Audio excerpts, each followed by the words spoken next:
Welcome back to the show, everyone. Happy New Year. We're so happy that you are with us. This is Share What You're Making with Chair and Bacon. I am Chair. Bacon will be along in just a moment. Today we have 0xJoshua, Joshua Lapidus of Opolis, of ETH Denver, of Spork DAO, an amazing person within the space who is responsible for onboarding many people into Web3 in a meaningful and real way, meaning if it wasn't for Josh helping a lot, there would be a lot of people that haven't made the jump, taken the bridge into the Web3 world full time. I certainly needed the nudge from Josh. I'm very happy that we got this interview in before ETH Denver. I know a lot of you will be there. I will be there as well. Leading into this interview, I want to remind everyone that we are brought to you always by Metagame. That's metagame.wtf. If you want to learn more, go to wiki.metagame.wtf. This is a good episode, folks. If you're looking for past episodes, we are on Spotify. Search for Share What You're Making with Chair and Bacon. We are part of the Meta Radio family. We have a few absolutely banger episodes in the books already. Deacon Brown was episode number 4 in early November. He foreshadowed a lot of things that are live now in January of 2022. The alpha is in these podcasts, folks. We really appreciate you listening. You can find myself at Twitter at very comfy, VRYCMFY. Metafam at Metafam is Metagame. Without further ado, here is our interview with 0xJosh. This podcast is brought to you by Metagame. Find us at metagame.wtf, wiki.metagame.wtf, and follow Metafam on Twitter at Metafam. Metagame. It's a brain virus. Welcome back to the show, everybody. Our guest today is the executive community steward at Opolis, the merch steward at Ethereum Denver, the treasurer at Spork DAO, the founder of Rainbow Rolls, the editor of The Rug News, a member of Meta Cartel, a patron of Metagame. It is 0xJoshua. Joshua, thank you for joining us. Thanks for having me. And we have been talking about Ethereum Denver. It is rapidly approaching. You are involved in a lot of ways and have been since the beginning. No? You're shaking your head no. No, I have been involved, but not since the beginning. No, you're good. So that honor goes to John Powler and Justin Moskowitz and another team of stewards who turned a couple of meetups into the largest Web3 event in the United States, right? No, in the world. Every year, it has continuously been the largest event. Our 5th installation, that'll be February 11th to 24th, when you include Biddle Week and the Breck Retreat, where we're expecting about 10,000 in person who will be ticketed to at least one of the things, and another about 50,000 who should be tuning in online.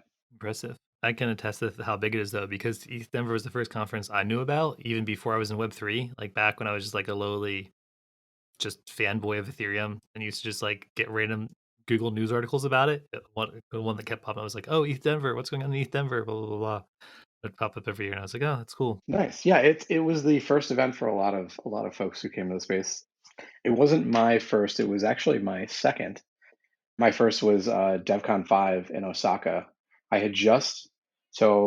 was working at Lyft in driver growth and user acquisition, got poached by Consensus.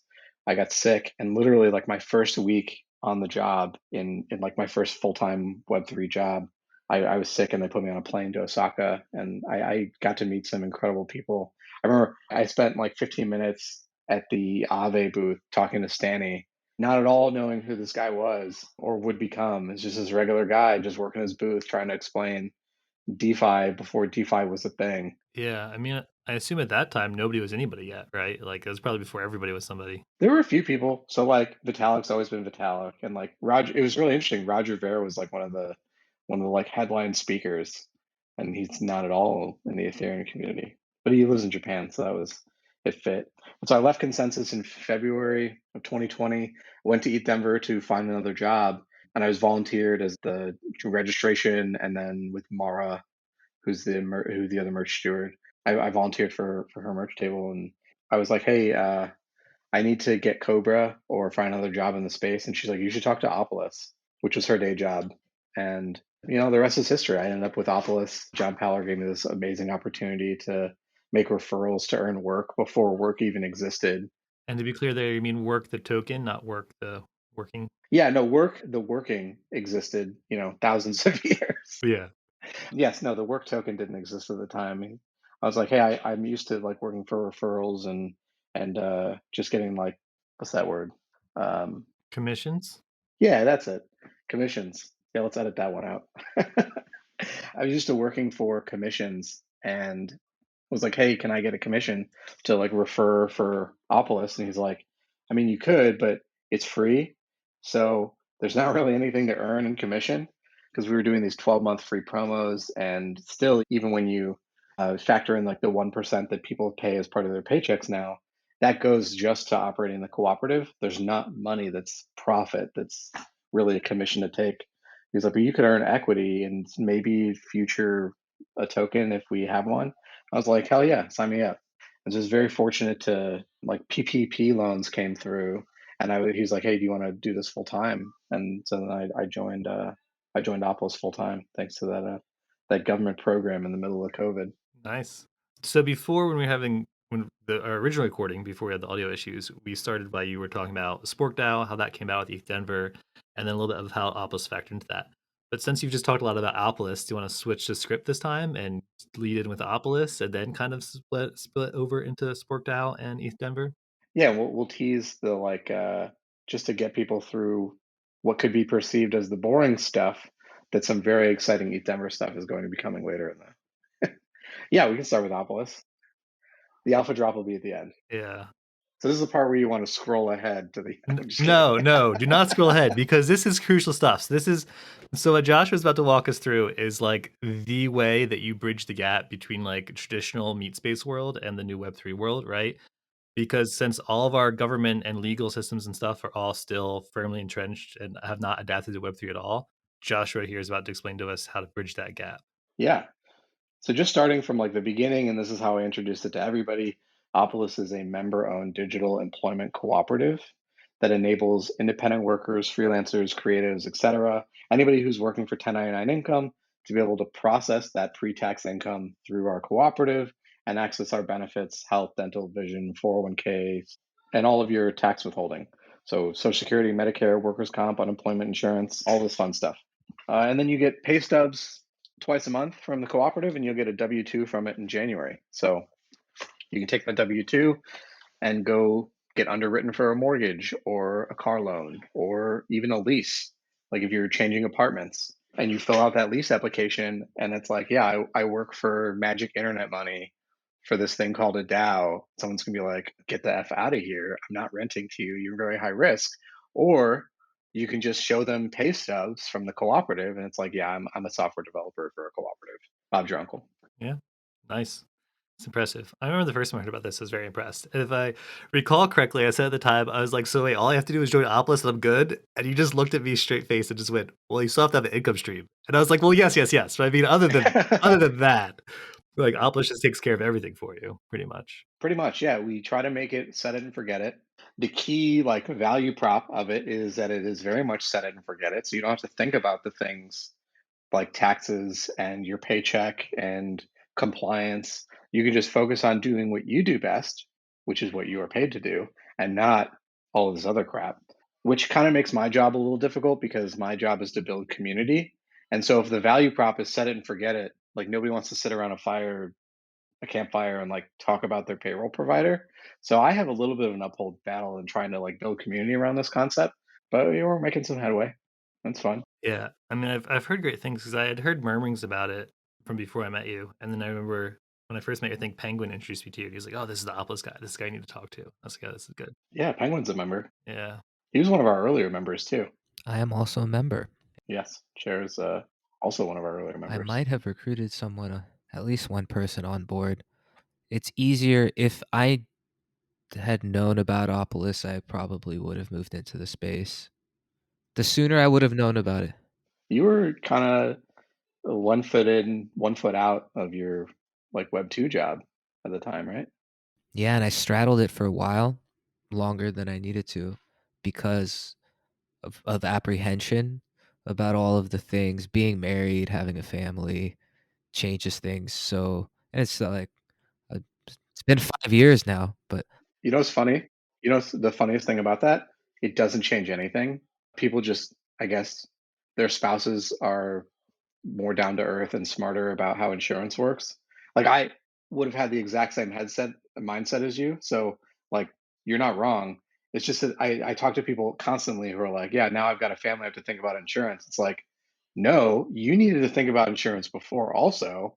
Someone's just in your ear about it now, which I definitely would be like, yeah, I don't need insurance. And my mom and my wife are there being like, no, you do need insurance. they're like, I don't need vision.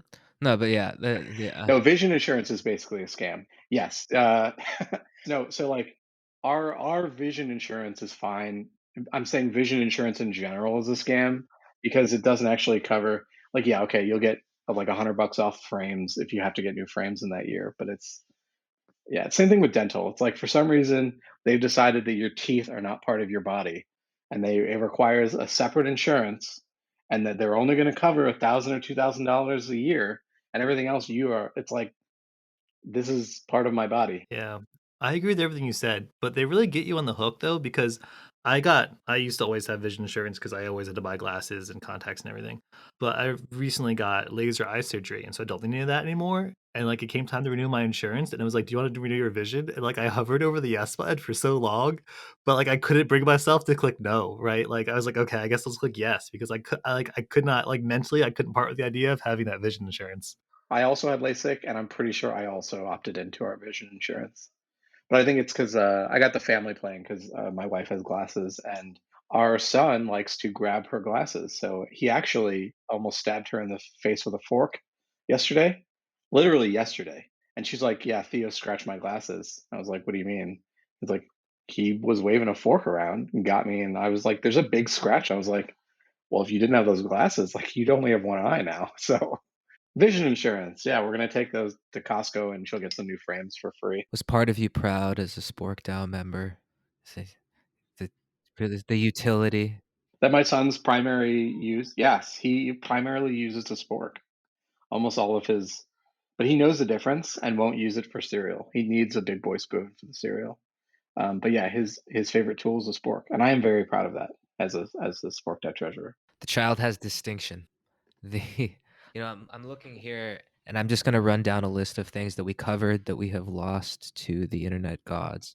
Well, before that, we're talking about Opolis and the Web 2, Web 3 straddle. So we support right now. So Web 2 and Web 3 people, any freelancers, anybody who's earning income that's not tax can or pre-tax can join. But in the specific service that we're providing for Web 3 folks, specifically like Shapeshift DAO and Badger DAO and Maker DAO and Gitcoin DAO and FIO Protocol and all these DAOs that have joined is so that they can work for an entity that doesn't have a legal presence while still insulating themselves from the potentially infinite legal liabilities of contributing to a DAO without having this limited liability shield. So when you contribute to a DAO via an LLC and you're getting paid into this LLC's ETH address or the bank account, you're protecting your personal liability and you're only contributing via this LLC because if you're contributing to a DAO just as yourself and there's no like formal operating agreement and you haven't really made arrangements with the government, you're contributing to a general partnership. And so if this DAO ends up being legally liable for things, you're personally on the hook for whatever judgment whatever government is levying against you. And we kind of live in this like wild, wild west where we have no idea what regulations are going to look like in a few years. And we have no idea what kind of protections there are going to be. So contributing to DAO as an individual is incredibly risky. So Opolis or no Opolis, you should set up an LLC to contribute to these DAOs. I actually talked to a lawyer once who said you should set up an LLC for each DAO you contribute to, and I was like, I'm not doing that. But thank you, Mr. Lawyer. Yeah, that's a really good point because that's one of the things I was talking to one of my lawyer friends about all this once, and that's the first thing he said was, "Oh, that sounds like a general partnership. That means you're on the hook for stuff. If anybody gets on the hook for stuff, it means they come after you, right?" And that's a really big deal, particularly for people in the U.S., which is what Opolis serves, because if like the federal government wants to come after this DAO for something, they can only go after people who are in the US, right? Like they don't have jurisdiction in other countries. Or well, it depends upon the country and the legal deals, but they could potentially not have jurisdiction over certain DAO members.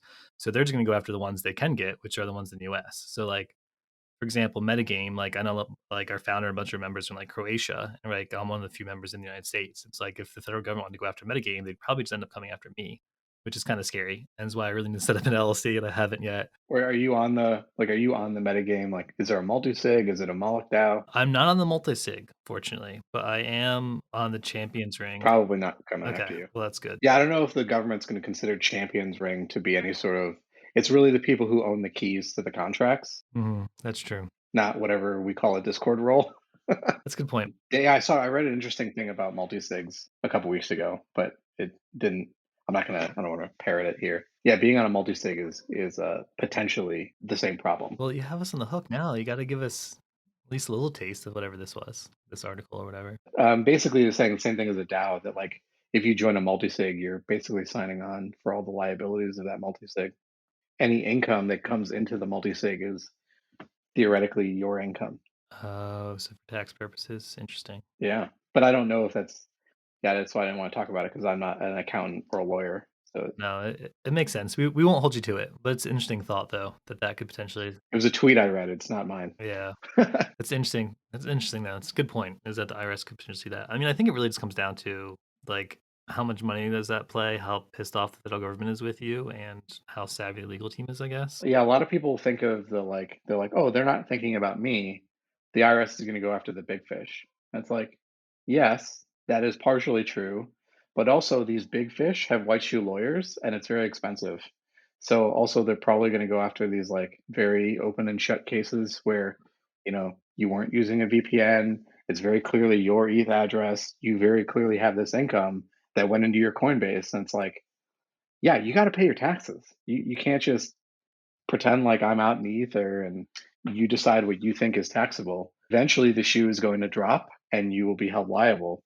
This is one of the things that, like, we meet people who most of the time are convinced to join Opolis, but some of the times where it's like, yeah, I don't want to join because I don't, the government doesn't particularly know about my income, and I want to just stay that way. It's like, It's like the government knows. It's a public blockchain. The government knows all of it. And if they don't now, they will 20 years from now, and they'll still come back for that money. yeah, it's like, bro, you should probably join and pay your taxes. So that brings up a good point. Do you want to run us through the requirements to join Opolis real quick? Sure. Yeah. So in terms of income, you have to have at least minimum exempt wage for whatever state that you're living in. This is not our requirement. This is an IRS requirement. So you're becoming a salaried employee of the cooperative. And to become a salaried employee, you have to make a minimum wage for salaried. So, for example, in California, it's like 60,000. In New York, it's about 70,000. New Jersey, somewhere in the middle. Most states are about $35,000, and this is all pre-tax. Georgia and some of the other like middle states is about 50. But anywhere between 35 and 50 is where most states end up. I think Colorado, where a lot of our members are from, is about 45 now, 42 to 45,000. So the minimum exempt wage is one. Two, you have to have you. And that you can break that up based off month, right? Yeah, so that's what you're setting as the great question. That's what you're setting as your annual salary. And what you do is, let's take the Colorado minimum wage, for example. It's $45,000. So you're going to divide that by 24, because there are 24 pay cycles in a year. It's twice a month. 2 per month. Yeah. Mm-hmm. So that's $1,875. So as long as you are able to pay an invoice of $1,875 twice a month, you're able to join from the state of Colorado. Now, what does that mean? So 1875 is coming out of your LLC. So let's say, Bacon, you live in Colorado and you're going to be joining the Commons. Bacon Corp is what we'll call your, or do you have a better name? What would you call your company? I was going to call it Bacon LLC, but that's probably the inspired taken. So let's go with Bacon. All right, Bacon LLC. All right, cool. So Bacon LLC has this income from metagame and from this podcast because it's super lucrative to be a podcaster and all the other things. Maybe you'll do a little Uber driving on the side. All this money goes into Bacon LLC, and twice a month, Bacon LLC is going to get an invoice for 1875 for Bacon's paycheck. And what we do is if you've opted into health insurance, dental, vision, all the other stuff, we do those deductions. We take $18.75 as part of the 1% community fee. And fun fact, when that results in a profit, you will get a rebate similar to how REI works. So it's a cooperative, you're a member owner. When we have a profit to distribute, it gets distributed back to us members. In part of that 1875, we pay the premiums for the benefits you've chosen. We pay the taxes that you owe. So Social Security, Medicare, workers' comp, unemployment. So, like, let's say you have a keyboard accident or something with your microphone, you're eligible for workers' compensation, which most freelancers are not. And then if you lose your contracts, you can fire yourself from the cooperative and you can get unemployment benefits. Oh, that's really interesting, actually. hmm And then whatever's left of that 1875, let's say it's $1,000, that gets dropped into your personal bank account on the first and third Friday of every month. You can pay your invoices with crypto. So let's say you wanted to pay it with DAI, you could do that. And anything above minimum wage, you could take in crypto. So at 45K, you wouldn't be able to take anything in crypto. But let's say it's 90K. Now you could take half of your paycheck in crypto. 2 questions for that. My personal favorite, as I think listeners know on the podcast, is Rye, the stablecoin, which I do know you do accept these days, right? We do. So my follow-up question is, do you guys accept that on Polygon? Can I pay that through Polygon? Not yet. Damn. Okay. We're working on it. Actually, our contracts are being audited right now for L2 payments. We do have a few members who struggle with the gas fees. Yeah, and right now with whatever the hell's going on with NFTs and liquidations that have resulted in gas fees being high. Yeah, I anticipate there are going to be a few members who pay late. I got liquidated Friday morning, and it feels really bad. I'm still really upset about it. Ooh, why? My reflexor vault for Rye. Oh no. I had a reflexor vault. I had set the price, like the liquidation price, to like $3,100, like back in the summer when it was at like 5K, and I was like, it'll never go back to 31. I'm fine, and like it dipped back down to below 4, and I was like, I've still got like, what is that, like over 20% buffer room, right? Not a big deal. And then dropped down to 3,400, and I was like, probably still not a big deal. And the other day I looked and it was at like 32, and I was like, shit. And I checked it, but it had already hit 31. Sir, you play with fire. Well, it wasn't playing with fire when I stood up back in the summer. My liquidations are set at like 2,200, 1,900 for some of Trying them. to maximize my capital. Yeah, no, yeah, over leveraging yourself is the quickest way to get screwed. I've been where you were earlier. Was this March, May? When did we have that big crash? May. I got liquidated. May, yeah, I got liquidated then too. That was my first one, and after that one I thought I learned. And you did not learn your lesson. Well, I thought I had, because like, at that point in time, ETH was worth like, I think when I stood up, it was worth like 4 grand or something like that, and we had spiked up to like 5 and then or 6 and crashed right back down to like below 4 or something like that. I don't think ETH ever got up to 6,000. It was getting close. It was like 5,000 something, right? It was getting up there. You can tell I do not watch prices that closely. I don't really remember, I don't either, obviously, because got liquidated. But yeah, so like at the time I had like opened up like at like a reasonable price, and then as it went up, I started borrowing more Rye. And then when it crashed, I wasn't prepared for it.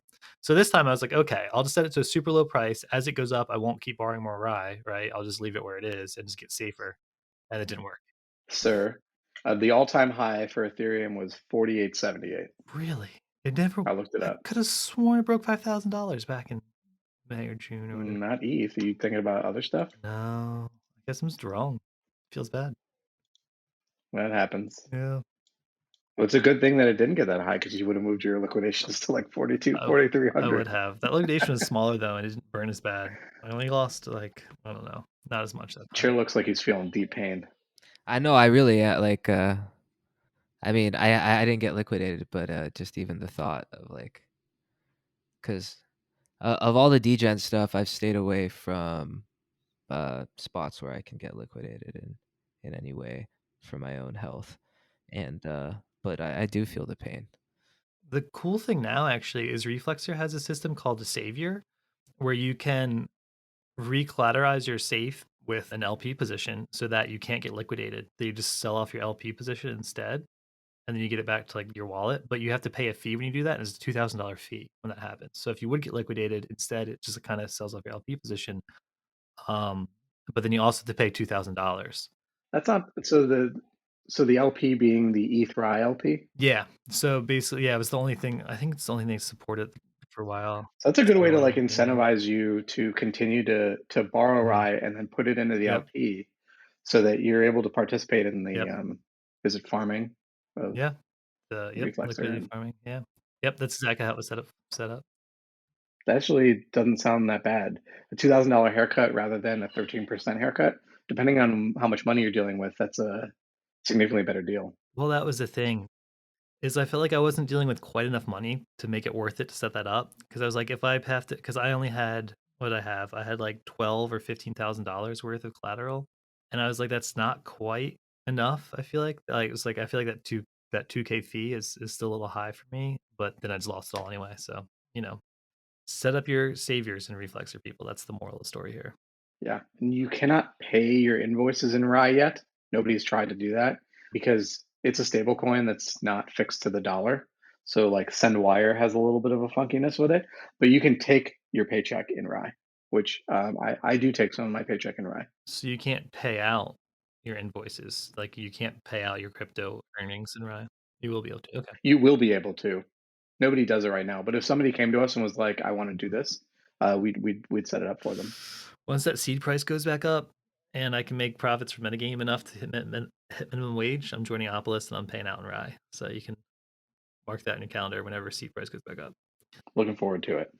Well, maybe you join a hackathon team at ETHDenver, win a bunch of grants, and then you get seed funded by Buffcorn Ventures to work on this full time. I like this idea. The only problem with the idea though is I have like zero dev ability. Like I have like zero programming experience. So The teams of four, and somebody has to put the pitch deck together and present on stage. So, I can do that. yeah. But I did drop a bunch of terms that I don't think that we've talked about before. So you're welcome to ask me about any of those. Oh, I have to. So I think so. Yeah, getting back on track. Chair's about to have a conniption because we got so sidetracked. So we've talked about Opolis and how you can join. So how you can join is the minimum wage for your state. It is important to note that Opolis is currently U.S. only. Correct? We're about to be in Canada, actually. Ontario and British Columbia will be launching probably not February 1, likely March 1, but we're like dotting the I's and crossing the T's on being able to launch there. Nice. But other than that, that's the only requirement is the regular is being able to pay out the twice a month invoice, right? Yeah, so that's the only like requirement. And then there are other things that I don't know if I would describe as requirements because you don't have to have it set up already, but you would need to set up in the process of becoming a member. And that's one, having your own LLC that'll S Corp or C Corp at the federal level, or having an S Corp or a C Corp, but having an entity that you are able to be employed by. So a vanilla LLC doesn't work because if you are the owner of the LLC, you can't also be the employee of it. The IRS considers that to just be a pass through. But when you set up one of these corp elections, you actually can become an employee of your company. We help with all that paperwork if you need the assistance with it. Yeah, I'd started that at one point. Yeah, and it seemed like it was a pretty good walkthrough. I got because like so when you go to join Opolis, right? You schedule a meeting with like yourself and one of the other guys. I can't remember his name, or it might be different guys each time. Julian? Julian, yeah. And so you guys are pretty great. You got to kind of talk you through the process. Do you do this for everybody, right? Yes. It's not particularly scalable right now, but it's really nice that I get to meet almost every single one of our members. And yeah, and you talk them through the whole process, talk about why they're joining Opolis, what Opolis can actually do for them, just again, pretty much everything, but more specifically. And then you get like a big list of links at the end. It's like you get like an email afterwards that Opolis emails you if you're the prospective joiner, like I was, and it comes with like a bunch of links. And like if you follow through the links, it, like walks you through the process. We changed the flow a little bit because we found that like list of links was a little bit overwhelming. So now you get grouped into two categories: have an LLC or don't yet have an LLC, and you get dropped into this flow that we have through our emails. That'll one will help you to encourage you to guide you through setting up your company or guiding you in the next steps on what to do if you already have a company. Nice. So it's an even easier walkthrough now. Yeah, it is. So, U.S. work authorization is number two. Number three is setting up the company. And then number one is being able to process minimum wage through the co-op. There's a fee of $20 buying the one share of the co-op.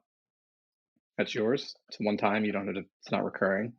And then you go through commons.opolis.co and just fill out your stuff. And then you're able to join. Yeah, there's no waiting period either. So if you wanted to start on your healthcare on the first of the month, we're good to go for February 1 if you need. I can't endorse it enough, the service that Opolis provides for peace of mind and insurance and everything else. I showed my tax person who was very skeptical when I told him what he would have to be dealing with this year.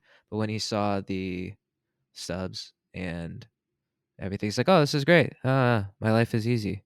So, looking forward to those meetings. The topic of Colorado, or the subject of Colorado, has come up a few times, and they're probably the most forward-thinking state, or one of the most forward-thinking states. It's the reason that, when it comes to Web3 and crypto in general, and the reason that things like ETH Denver and maybe even Opolis can happen is because of some of the work that some smart people have done with Colorado's, let's call them laws. Yeah, cool. Cooperatives, yeah. The way.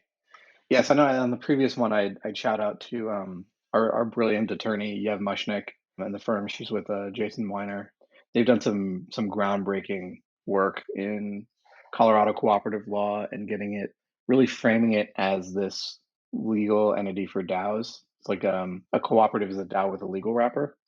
It significantly closer represents DAOs and, like one member, one vote, kind of like decentralized ownership and power, and C corps and S corps and LLCs don't particularly make sense for DAOs.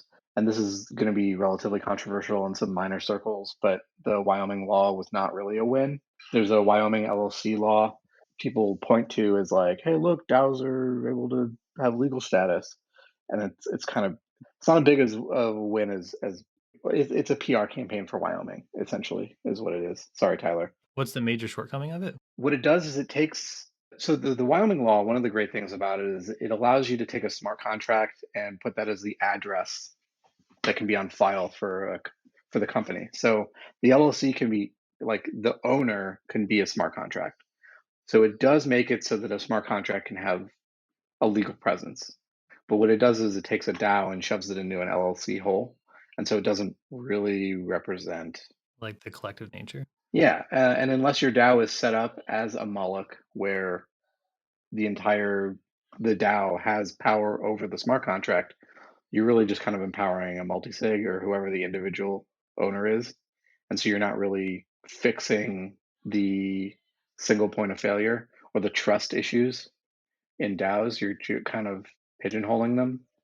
And what a Colorado cooperative does is take your DAO that already exists and has the same structures or has the structure that it has, and helps to legalize it.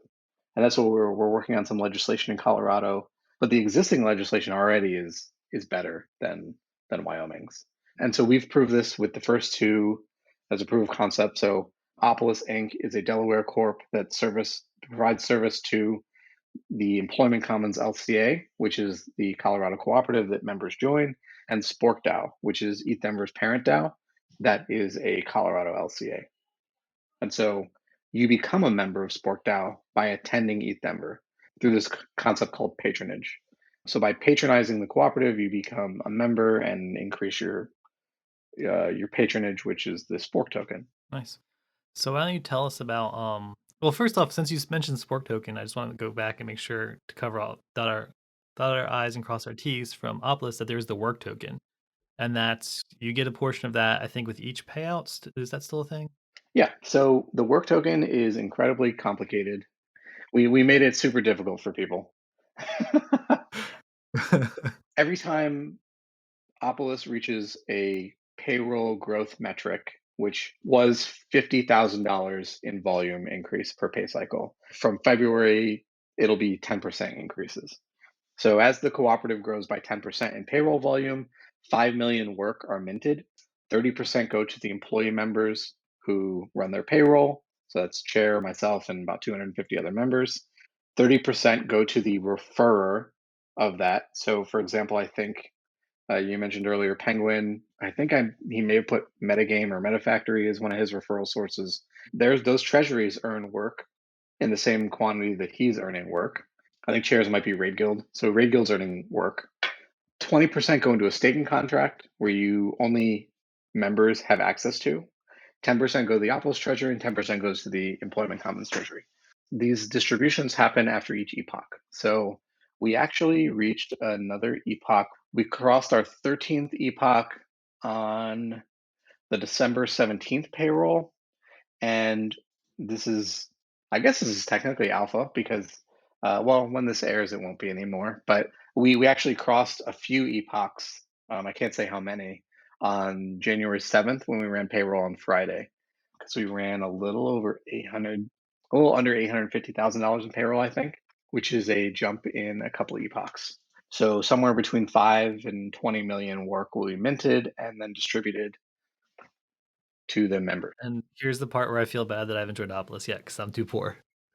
This is the part where we make it feel bad. This is one of the things I feel bad about too, because there are people who need it, and it's an IRS requirement that are not able to join because they don't pay themselves enough. They don't make enough money.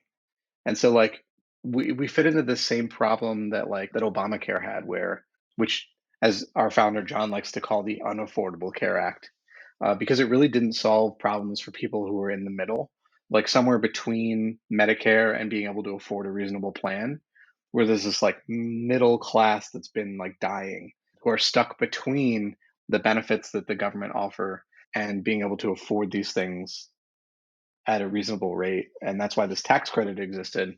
But there's still people who fall through the cracks who make more than qualify for the tax credit, but make too much for Medicaid. And it's a problem that I don't know if we're going to be able to solve ourselves, but I'm working on it because there's millions of like Uber drivers and Lyft drivers and folks who work at restaurants, et cetera, who like need us because their employer is not providing benefits, who are 1099 so they work at multiple places. Often they're 1099 so that their employer doesn't have to give them benefits, and they don't make enough money to qualify for our solution. It's like the government is trying to keep you poor. It's so fucked up. Yeah, I mean, it is the one silver lining there is this is important to note that you just mentioned that Opolis is for anyone, not just Web3 people, right? Like anyone who's independent kind of contractor deal, basically. Yeah, we have a growing number of CPAs and real estate agents and lawyers and psychologists, freelance devs. Yeah, people all from all over the country. So I just need to find more freelance income. We'll get you in there, Bacon. We just have to pump up the ad revenue for this podcast. We need like ads every other second. Like, let's go, Chair. Like, let's pump it. Let's just get so many ads in here. This segment brought to you by Rainbow Rolls. Yes. Let's make this like a old like GeoCities website or like HFI or whatever, right? We're just like a scrolling page of like GIF ads. Like, let's do this. We still add time, but by the second. A little bit alpha in a transition. I talked to Griff Green, who is an amazing human, and Giveth is a great project. And I found out that our Rainbow Rolls allocation is not been given out yet. So we didn't just get 1,000 give. We're going to be getting significantly more than that. Oh, yeah.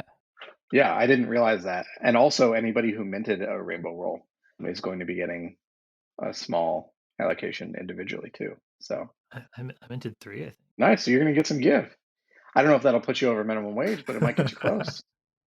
We'll have to see. That plus airdrops, and we're on our way Yeah. with everything Yeah. else. Yeah, farming airdrops is a full-time job. I can't keep up. Yeah. I think someone in metagame is starting to do it for us. So we're starting to get people together in metagame who are like a committee that like monitors airdrops for everyone and sends out to everybody.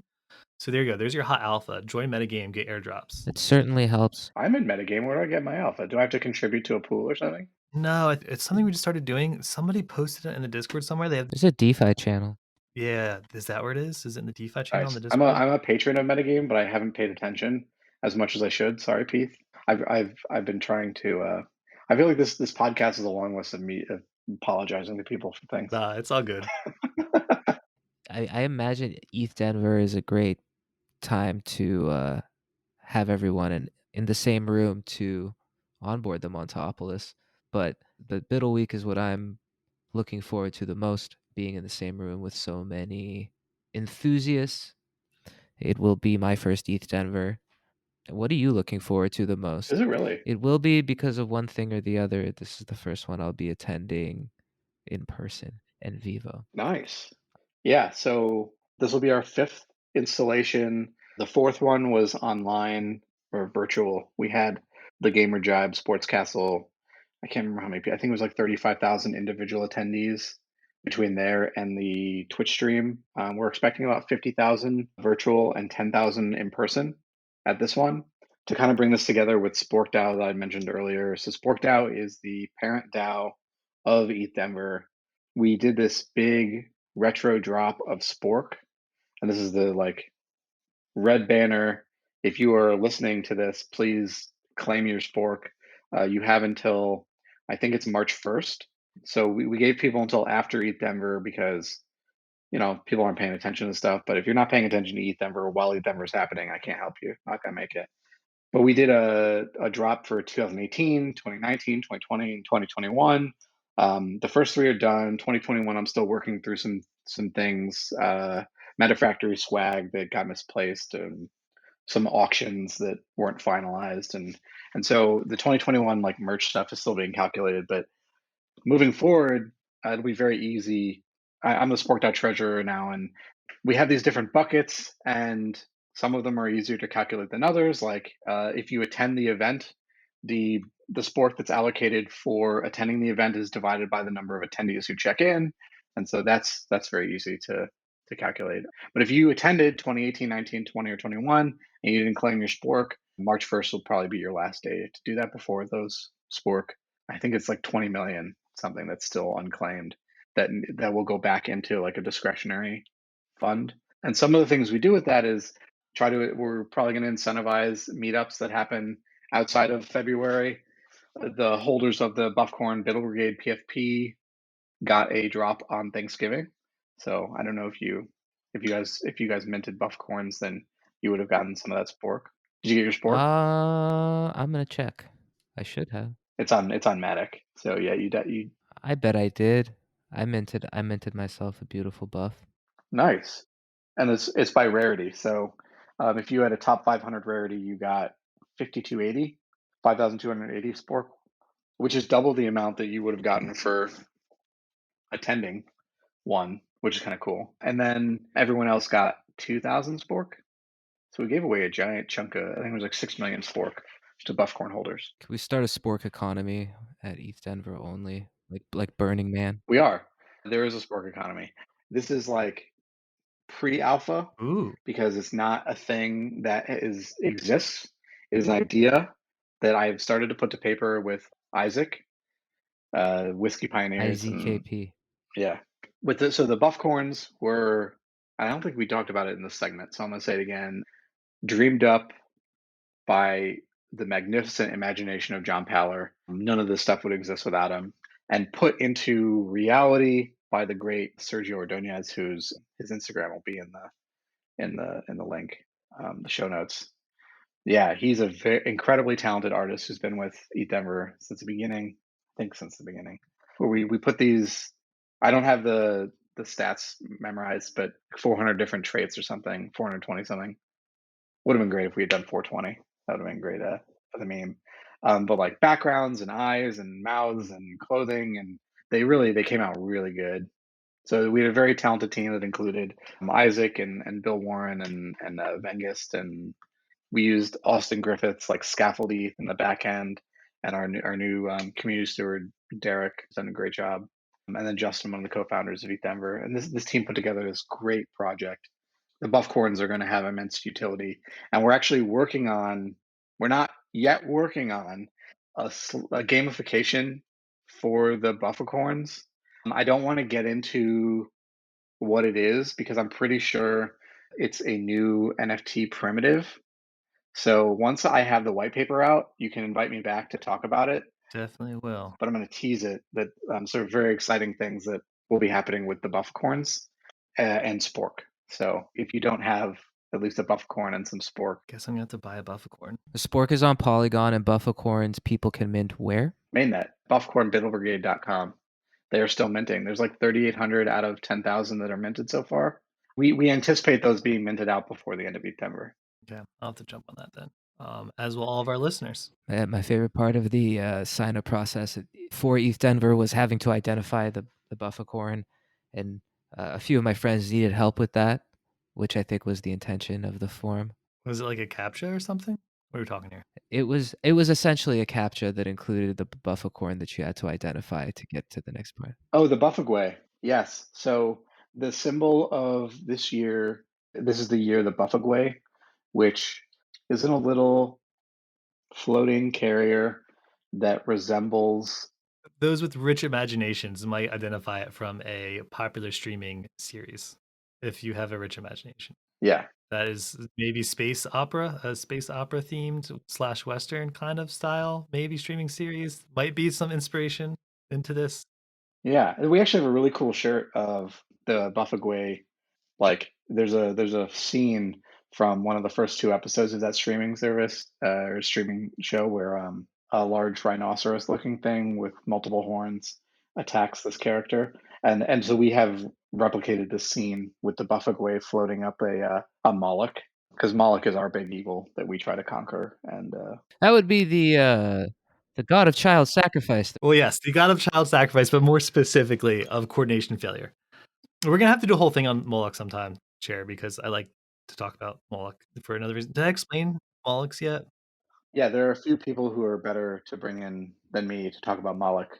One of the things that I recommend to all newcomers, really to like get them, either they go down the rabbit hole or they blow me off, and this is a really good indication, is Meditations of Moloch, Oh yeah, which would be a good thing to throw in the show notes. This is Meditations of Moloch is by Scott Alexander. I've read it. It's long. It's very long.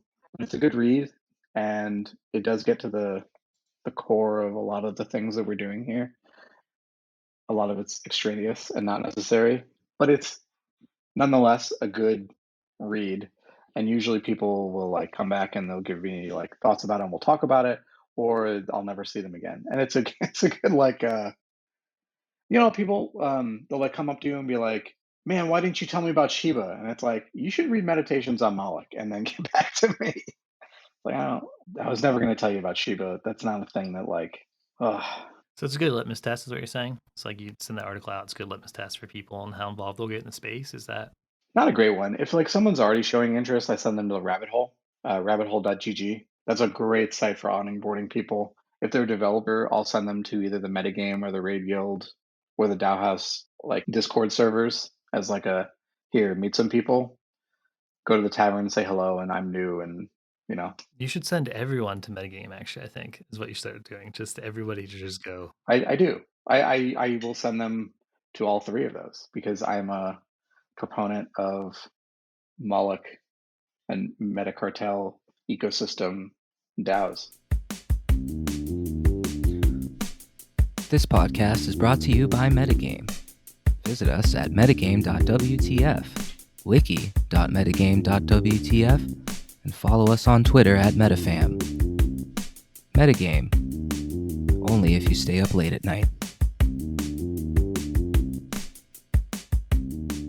I don't know if we got I threw it out there, but what are you looking forward to most about ETH Denver coming up, Josh? Ooh, that's a good question. So it being over so that I can relax. No, I'm just kidding. But then you'll have to start planning for the next one. Yes, right. I'm actually in the process of moving to Denver, so it'll be nice and easier. And a few folks have stepped forward to like help plan a meetup that'll happen regularly. The thing I'm looking forward to most, so there's gonna be a lounge that'll only be for BufficornBuidl Brigade NFT holders. That will be awesome. I'm looking forward to that and meeting all the other Buffcorns in real life. I'm gonna go mint. Hold up. Okay. It's high gas right now. I wouldn't I would wait for gas to come down below 100. Gas. Where we're going, we don't need gas. Or you can go to OpenSea and find ones that you like and put in offers for 0.1 WETH, and then you don't have to pay the gas. Some paper hands asshole who sells it to you. Oh, I like this idea better. I don't mean asshole. Thank you for minting if you're out there. We appreciate you. And thank you for giving up your buff corn for 0.1 ETH so that they can join the community. So it's the BufficornBuidl Brigades is what you're saying here? Biddle, yeah, BUIDL. Yeah, there's a fake suite up that's got like 30 in there. This one should have like 37, 3,800. So I don't know if we got into the prongs on this one. There's 4 prongs of Spork DAO. ETHDenver's one, the community is the second, and then there's the Colorado Gym Incubator. Well, Governor Polis is a member, and Russell Castanero is the head of OIT for the state, and there's a bunch of other folks who contribute to this like panel of teams can pitch Colorado, the state of Colorado, on using blockchain solutions for state problems. So like Milwaukee pitched one that they were doing in Boulder, and there's a pilot for it, and there's gonna be a bunch of new ones that get funded this year as part of that. And the fourth one, which is the one I'm most excited about, is Buffcorn Ventures. Folks who come to the hackathon, they'll come up with some great ideas and pitch some great prototypes. Maybe they win a little bit of bounties, but it's not enough to quit your job, and then the project gets shelved, right?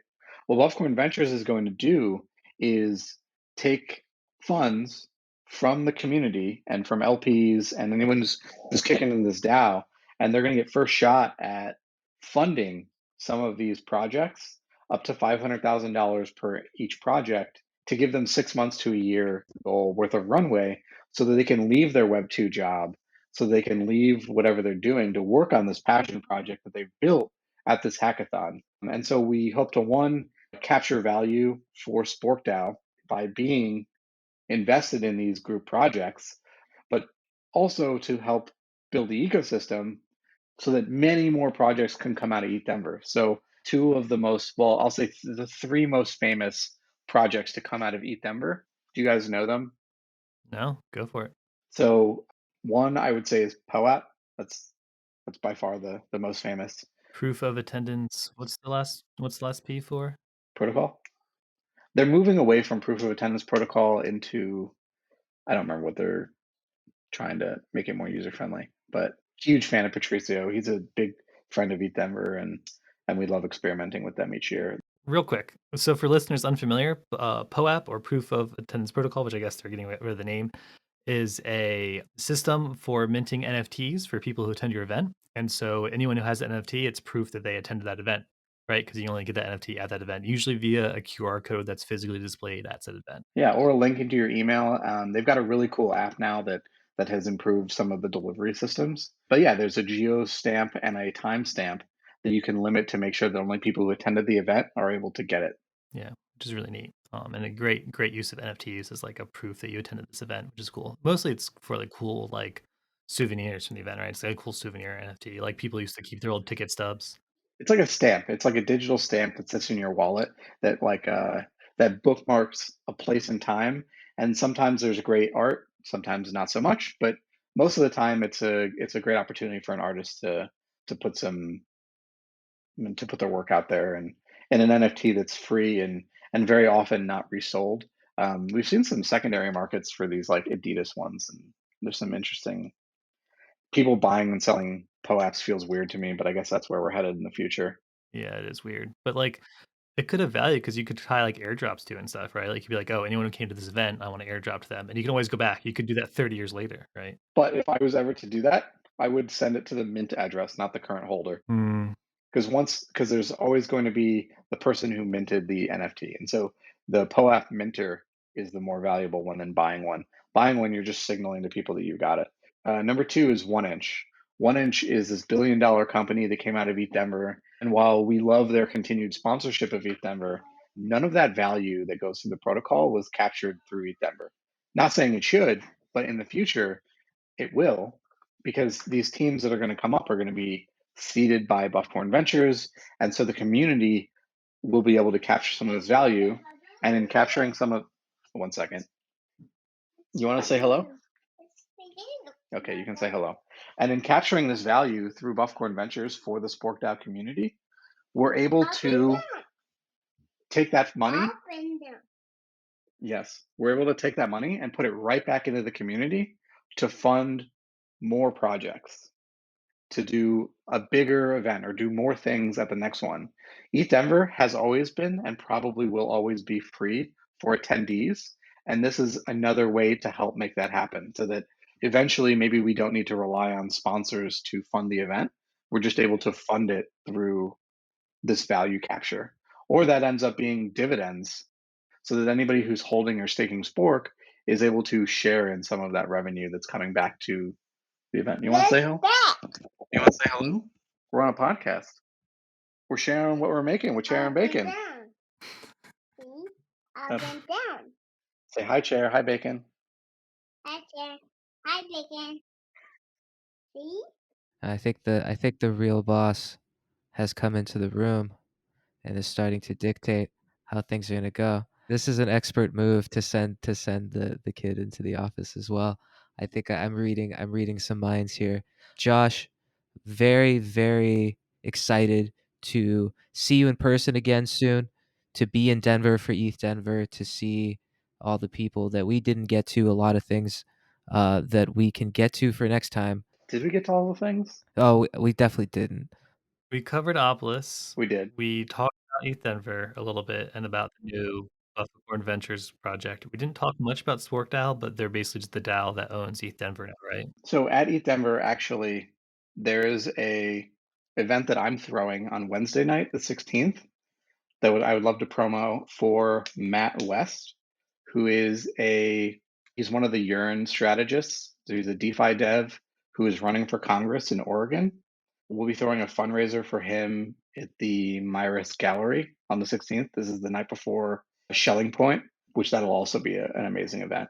Yeah, Matt is going to be the only DeFi dev in Congress. It's a Democratic seat that was drawn for Democrats. So if we win the primary, he'll win. And then all of Web3 will have a congressman. So it's funny you should bring that up, actually, because I have twice before attempted to run for Congress, and I was thinking about making another go of it really, this time. I'm in a horrible district where I don't stand a good chance of winning. well, hit me. What district are you in? I am in Massachusetts' 5th district, which is currently the role is currently held by Catherine Clark, who has basically run unopposed. She's a Democrat who's basically run unopposed for all of her elections. I think she's essentially run unopposed.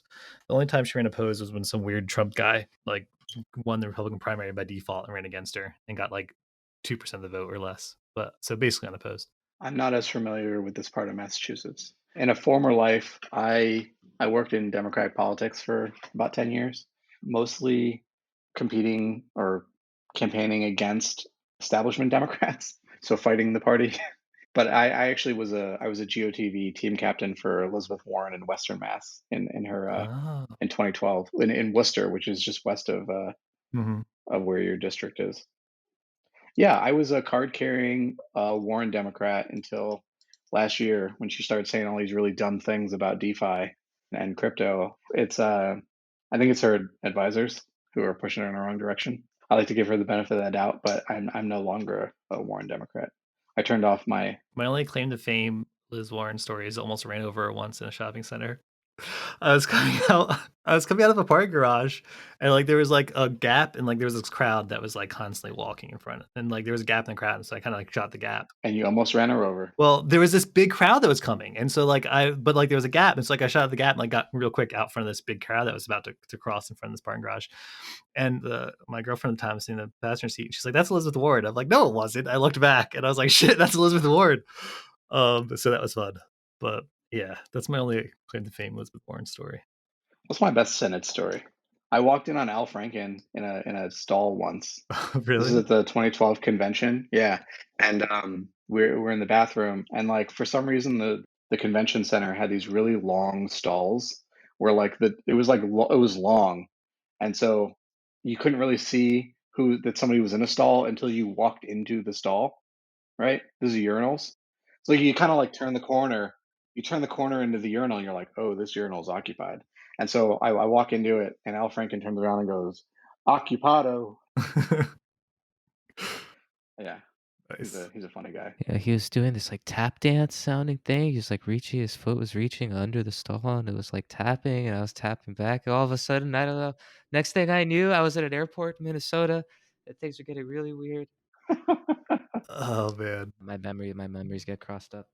Wait, was the takeaway that I should run for Congress then? I think we need a decision on this real quick. I vote no. Is it? It's only starting just now, isn't it? Isn't this the start of this election cycle for Congress? 2022? I'm pretty sure the primaries are coming up. Yeah, then like May. Yes, that would give you like 3 months to run. You're not going to defeat an incumbent in 3 months. Like you need to start. If you wanted to start, you should start in like April or May in 2023. Well, I guess I wouldn't run as a Democrat, is the thing. So I tried to beat her in the general election. Then yeah, you would still have time. What do you think? Like an independent Republican, Andrew Yang's new party? So I'm actually technically the Massachusetts state chair of a political party, but I've done nothing for that. How technically? Technically in name only, and they're about to take the position away from me. I just got a text a couple days ago. They found somebody else that'll fill the slot for me, which I was like, sweet, because I wasn't doing anything for it anyway. So I'll step down to be vice chair, which will be much better because then I'll have just somebody to work with on it. Because before it was just me. So yes, so that technically. What's the name of the party? The name of the party is the Alliance Party. It is called that because it was a group of third parties that banded together into an alliance and formed a new party. So decided to call it the Alliance Party. That's interesting. Is that a Massachusetts thing? No, it's a national. It's a national thing. Like obviously, I'm the only person in Massachusetts, right? So I got added to Ryan Selkis's new the Digital Freedom Alliance, and it's a server where I think he's collecting people to. I don't know if if it's just a thought exercise or if it'll end up becoming a new political party or I don't know. But I'm interested to see where that develops. I've been a fan of Yang for a while. I was Yang Gang. I'm not particularly impressed with the current formation of a new political party, but I have said for years that if Bernie had broken away and created a third party in 12 or 16, that we probably wouldn't be here where we are today. So I'm a felon. look at you dragging me back into a prior career. yeah. I left all that stuff behind me. So chair, this is the politics podcast now, and so we're starting fresh. This is a brand new episode. We're just gonna go. I'm a felon, so I can't vote. So Are you actually? No, that would have been really wild if he had said yes, and we just like break out this podcast episode right now. And that chair is like a convicted felon and can't vote. It would have been the most wild thing. I'm like guilty of being too comfy. Too comfy. Yeah, I think we should do a follow-up with you, Josh. After ETHDenver, we can get deeper or go deeper into maybe we'll even record at ETHDenver. You won't be busy at all. We'll be covering ETHDenver more as we lead into it, certainly. I will be there. Cool. Yeah, there's probably a station for you guys to set up to do podcasting with. So do you remember when we went on to Humpty's? Yeah. So Humpty will be setting up with a podcast similar to how we did at MCon. You guys could probably set up and do some interviewing and Oh yeah, that's a throwback though. Because speaking of, we were supposed to do stuff at MCon and we never did, and you're the only person we interviewed at MCon, and we never released that audio. It's still unreleased in the archives audio of our. hey, let's not release it. I don't remember that interview. It We was were absolutely stoned. This was at Get Baked in Paint, and I ruined my vest because I got paint all over my Opolis vest, and I had to buy 2 more for the new ones when Metafactory dropped them. I didn't even notice. Also, I don't think I was high yet. That was one where like it was my first interaction with weed, believe it or not, because I'm whatever. Call me what you will. But I was there and they had the gummies, and you're like, have you ever done like weed or whatever before? And I was like, no. And you're like, well, then you should only eat half a gummy. And I was like, yeah, okay, whatever. I basically ate the whole gummy. And then like an hour and a half later, I was just like, I could not, I had a real bad, whatever you call it, trip. Does it still call it a trip when it's weed? It's called the dance. Anyway, I had a real bad time of it. I think Trip's fine. So alas, another time where heeding my advice would have netted positive. Yep. It's basically every time. I think you have 100% track record here. You're batting 1,000. I try to only give advice when the advice is like a fact and not an opinion. I try not to, Yep. because then you could be wrong. No, I'm just kidding. I'm wrong all the time. Yeah, you could be wrong, like me saying ETH hit $6,000 or $5,000, whatever. Like, But I did read an interesting piece about correct dosing. And so some people are like really afraid to experiment with marijuana because they had a bad experience where they got very paranoid. But that's indicative of overdosing, not like OD in the like hospitalization ODing, but taking higher than what your expected dose should be. And so when you take higher than that dose, it has these negative effects. But when you microdose or when you take the correct dosage, you should just, feel relaxed and apathetic and eat snacks and watch a movie. Yeah. You just got to remember that it always ends. and there's no way to slow it down. You just gotta ride through it. You'll be okay. I'll be better for next time. Yeah, I try not to overindulge. We promised some alpha at the end, and this is a Oh, yeah, okay. There are going to be fun components that are going to be added into the BufficornBuidl Brigade. We will be, if approved by the community, obviously I can't just unilaterally do things. If this plan that I've written with Isaac is approved, there will be characteristics from one of my favorite blockchain games, Axie Infinity, and there will be components from one of my other favorites, Avagachi, and some concepts will be borrowed and expanded upon to provide additional utility for the Buffcorns and whatever series may come after those Buffcorns. well, we're bridging features from real life and the NFT world together. Amazing. There was some layered alpha too. There were like layers of alpha in there. I was trying because I'm trying not to say anything explicit in case like we end up not going this direction. We, the community, but since you now have a Buffcorn, you're part of the community. You'll be able to help make this decision. I didn't buy one yet. I still need to buy one. I need to double check this is the right. That's probably true. Yeah, but by the time this airs, you'll already have one. So I'm just saying. We're building the Bufficorn voting BUIDL block, the Bufficorn block. It's a voting block right now. It's just Bacon and myself. So one of the interesting things that I really liked about Axie Infinity was how breeding worked. And one of the things I really like about Avagachis is how they can change their clothing. Nice. And I will leave it there. My piece of alpha is there is a wonderful event space or venue called the International Church of Cannabis, which is a real church, and a party will be thrown there. A pizza party brought to you by Rare Pizzas. The Rare Pizzas brought to you by the Pizza DAO. In conjunction with Rainbow Rolls, we'll be doing a public goods pizza party at the International Church of Cannabis. It will be 420 friendly. There will be pizza. We will be wiping all sorts of things away.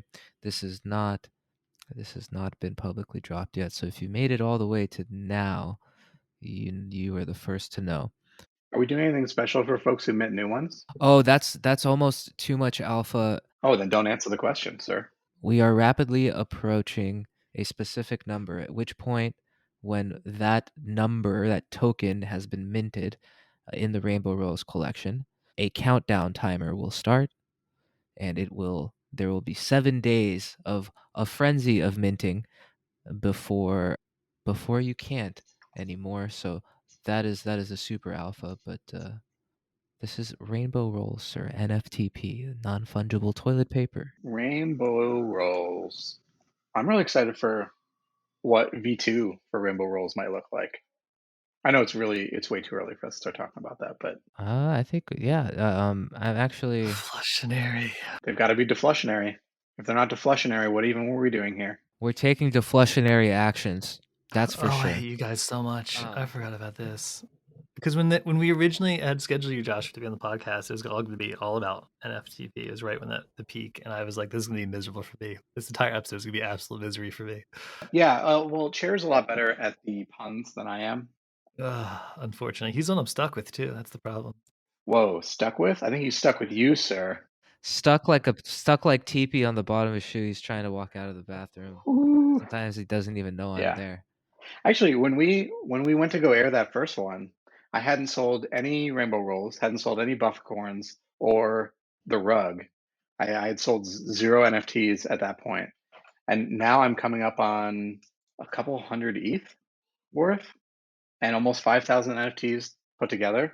And I was going to tweet this and I decided not to. But like, do I get to be like a vapid influencer now? Like, do I just decide I'm going to tweet obscenities and like these pleasantries, like talking about having existential experiences with acai bowls, and do people just start liking it now that I've sold 5,000 NFTs, or like? Well, they have to know that first. People have to know you have all them fat stacks of ETH, and then maybe you can start getting away with that stuff. It's about being wealthy? That's stupid. Start with a YouTube channel profiling you, day to day about how baller you are and how many NFTs you have been slanging and how influential you are, and then just really put it out there how influential you are, and just really just make sure people understand. And just keep saying that I'm influential over and over again. Well, I'm not influential. But you will be. Josh, we really appreciate you coming on. I'm really looking forward to ETHDenver, and thank you for everything. You're one of the most important people in my Web3 career, bringing me in and being as influential as you are. If I would just listen to you, you're absolutely right. You said it earlier. Like, just following your advice is good. Pretty spot on usually. So everything that you just heard was investment advice over the last hour and a half. Just from no, I'm just kidding. It certainly wasn't. It certainly wasn't. Well, this entire podcast is a joke. It's a comedic. It's an improvisation. But I'm not able to provide like so I walk the line very closely because of the role that I'm in. We're basically helping people set up their entire like financial existence in like professionalizing their business and mitigating risk. And I am not a lawyer or a CPA or a financial advisor. So it's like, what the fuck, government? Why are you putting all these like certifications between me and my people? I'm just kidding. No, that's not the takeaway. The takeaway is that like I can't actually provide legal, financial, or accounting advice. No, I was just being humorous. It But was humorous. I laughed. thank you for everything. Thank you for the influence that you've provided in my life, and for Shh. for everything really, and for coming on the show. We look forward to having you again. And It was a pleasure. Thank you for having me. yes, happy New Year. Let's get it this year. For Bacon, I am Chair. That's Josh over there. We'll be right back, folks. Bye. This podcast is brought to you by Metagame. Find us at metagame.wtf, wiki.metagame.wtf, and follow MetaFam on Twitter at MetaFam. Metagame. You'll leave with more questions than you started with. Greetings, this is Bacon. I know Chair hit y'all up in the intro, but I just want to do a quick outro real quick and cover a couple bases. Not sure what he said, but I did want to double check and make sure we got a shout out to our editor. She said I could pronounce her name however I want, so let's go with Yulia. So thank you, Yulia, for the amazing edits. I'm doing a great job. Also, we mentioned in the show, in our interview with Joshua, that carmitic acid has been doing most of our show notes, which have been great. Although Yulia just told me that our show notes for this episode will be done by someone new, Rose 8. So we'll see how she does with the show notes. Should be great. So I want to give a shout out to those three people. Also, I want to note that I'm sorry that there's been such a content drought. We've gone a couple months with the holidays without a podcast episode. We actually have recorded 2 episodes that had audio issues, and so they got left on the cutting room floor. One of them was actually the long-awaited kind of explanation type episode. We did an episode where Chair and I just explained kind of what Web3 is to us, what metagame is, and we kind of talked about some metagame projects, which was really interesting. So I'm actually going to try to salvage that one or just re-record it. So hopefully we'll have that releasing soon if I can either figure out how to salvage the audio or just convince Chair to sit down and record it again. That should be all. I'm looking forward to our next episode. Chair and I already have some cool ideas for the next one, and I hope you enjoyed the interview with Joshua, and that'll be all.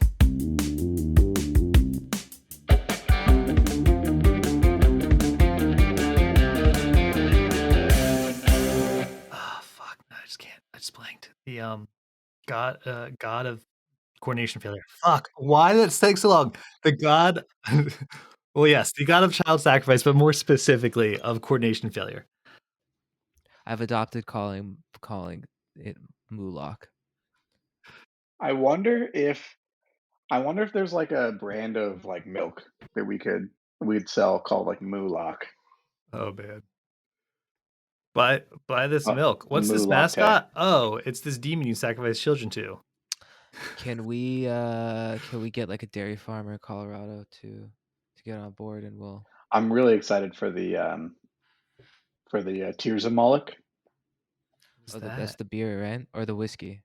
No, that's the beer. I don't know. One of It those. better be a whiskey. Ugh, I want a whiskey. There's a Somebody make me a Malik whiskey or a Mulak whiskey. Make Chair happy, maybe.